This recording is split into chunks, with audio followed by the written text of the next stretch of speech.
Saddle Leisure, how to use a Compass Cruiser 1992 control panel. Top left, your auxiliary switch is on or off.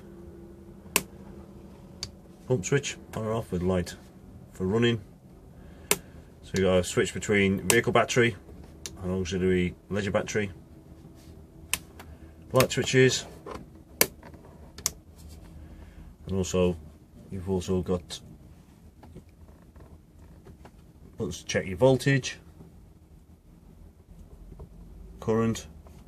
There's no current going through at the moment as everything's switched off. Internal temperature, very cold at 6.2.